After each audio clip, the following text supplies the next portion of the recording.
Emily Torgrimson, and I'm the founder of Eat for Equity and its director. I'm going to tell you the story about Eat for Equity, but I'll tell you the story of Eat for Equity through my own story, since they're so closely intertwined. My story starts with a 747, a Boeing 747, which when I was born was the height of international travel. So when I was born at 7:47 a.m., my parents knew that I would be a world traveler. And as this picture indicates, I would also be a creative thinker. I mean, who says a tutu can't be a headband? My parents quickly set about making their prediction a reality. We moved to the Philippines, where my parents were working as social workers, helping Vietnamese refugees. And then after a couple years there, we went to Hong Kong. It was these experiences that helped form me as a global citizen, someone who was tapped into many different cultures, who was a lover of languages, new food, and really a citizen of the world. And so our next step from Hong Kong was to move to Lanesboro, Minnesota, which was quite a shock for a 10-year-old Emily. And I didn't quite appreciate it at the time, but though I didn't know it yet, living on the farm would also be a really important part of who I am today. As I said, I didn't know it at the time, and so I set about moving as far away from the farm as I could. I went to Boston. I studied journalism. I lived in a cooperative house. And in my senior year, Hurricane Katrina happened. So the idea for Eat for Equity started as a response to Hurricane Katrina.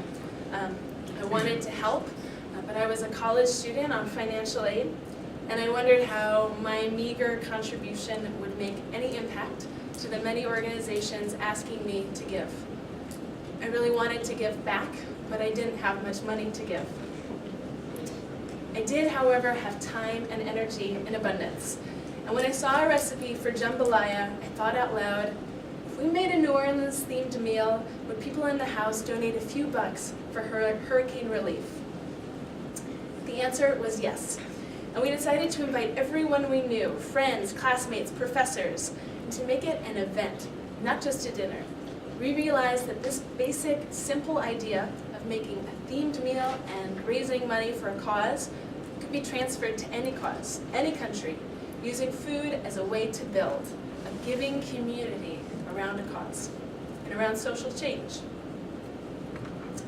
I was soon to find out that this idea was also transferable to different communities. I moved back to Minneapolis while Eat for Equity Boston continued.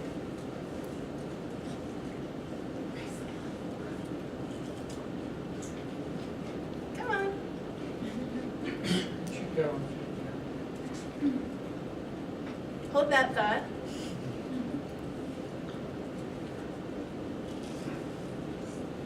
My computer might be frozen.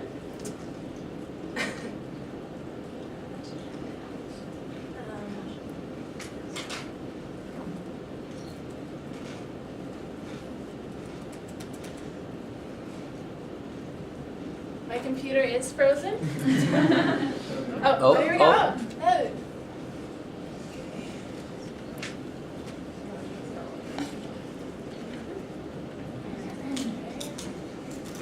We'll break to commercial.